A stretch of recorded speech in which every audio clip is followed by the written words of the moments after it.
जय शंकर भगवान की जय सिया राम। आइए श्री रामचरितमानस से आगे की ओर बढ़ते हैं।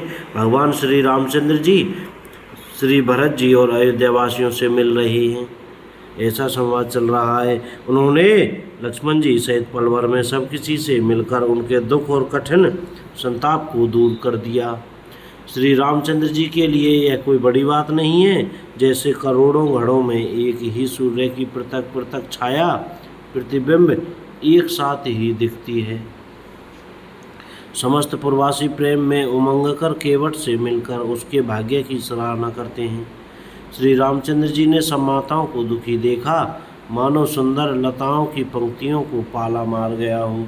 सबसे पहले राम जी के कई से मिले और अपने सरल स्वभाव तथा भक्ति से उसकी बुद्धि को तर कर दिया। फिर चरणों में गिरकर काल कर्म और विधाता के सिर दूष मणकर श्री राम जी ने उनको सांत्वना दी।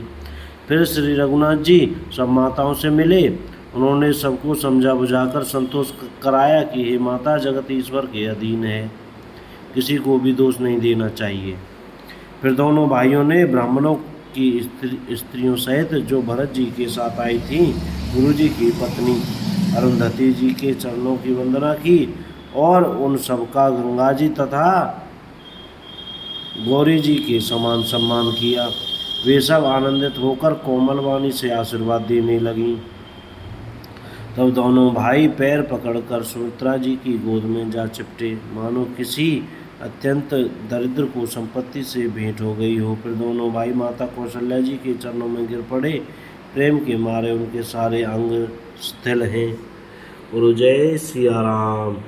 बड़े ही स्नेह से माता ने उन्हें हृदय से लगा लिया और नेत्रों से बहे हुए प्रेमांसुओं के जल से उन्हें नहला दिया। उस समय के हर्ष और विषाद को कभी कैसे कहे, जैसे गूंगा स्वाद को कैसे बतावे।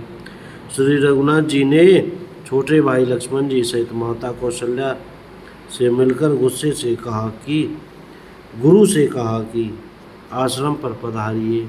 तदंतर मुनीश्वर वशिष्ठ जी की आज्ञा पाकर अयोध्यावासी सब लोग जल और थल का सुविधा देख देख कर उतर गए। ब्राह्मण, मंत्री, माताएं, गुरु आदि गिने चुने लोगों को साथ लिए हुए भरत जी, लक्ष्मण जी और श्री रघुनाथ जी पवित्र आश्रम को चले।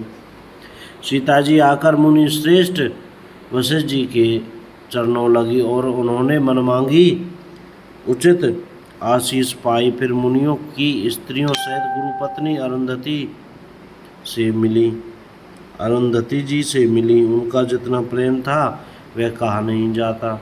सीता जी ने सभी के चरणों की अलग अलग वंदना करके अपने हृदय को प्रिय अनुकूल लगने वाले आशीर्वाद पाए। जब सुकुमारी सीता जी ने सब सासुओं को देखा तब उन्होंने सहम कर अपनी आंखें बंद कर ली। सासुओं की बुरी दशा देखकर उन्हें ऐसा प्रतीत हुआ मानो राजहंसनियाँ बधिक के वश में पड़ गई हों। मन में सोचने लगी कि कुचाली विधाता ने क्या कर डाला। उन्होंने भी सीता जी को देखकर बड़ा दुख पाया। सोचा, जो कुछ देव सहावे वह सब सहना ही पड़ता है। जब जानकी जी हृदय में धीरज धरकर नील कमल के समान नेत्रों में जल भरकर सब सासुओं से जाकर मिली, उस समय पृथ्वी पर करुण रस छा गई।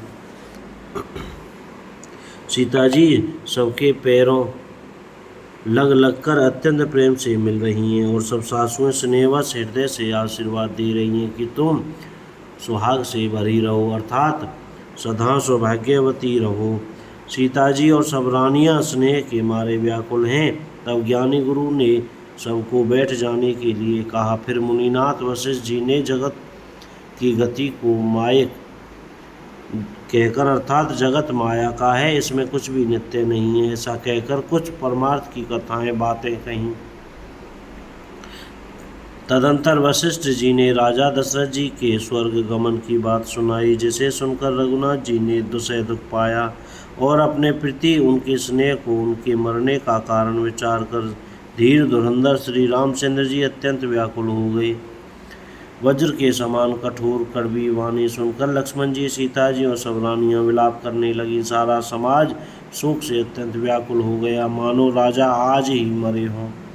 फिर मुनि श्रेष्ठ वशिष्ठ जी ने श्री राम जी को समझाया। तब उन्होंने समाज सहित श्रेष्ठ नदी मंदाकिनी जी में स्नान किया। उस दिन प्रभु श्री रामचंद्र जी ने निर्जल व्रत किया। मुनि वशिष्ठ जी के कहने पर भी किसी ने जल ग्रहण नहीं किया।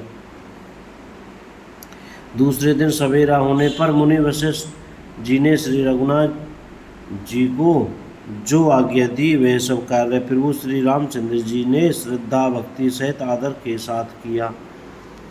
वेदों में जैसा कहा गया है उसी के अनुसार पिता की क्रिया करके पाप रूपी अंधकार के नष्ट करने वाले सूर्यदेव श्री रामचंद्र जी शुद्ध हुए, जिनका नाम पाप रूपी रुई के तुरंत जला डालने के लिए अग्नि है और जिनका सिमरन मात्र समस्त शुभ मंगलों का मूल है।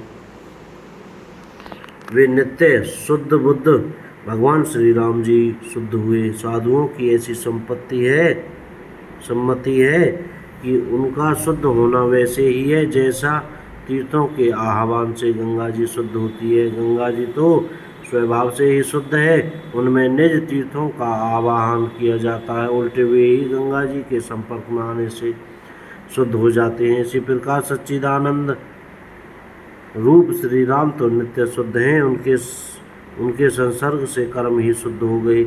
जब शुद्ध हुए 2 दिन बीत गए तब श्री रामचंद्र जी प्रीति के साथ गुरु जी से बोले, हे नाथ, सब लोग वहाँ अत्यंत दुखी हो रहे हैं, कंदमूल फल और जल का ही आहार करते हैं।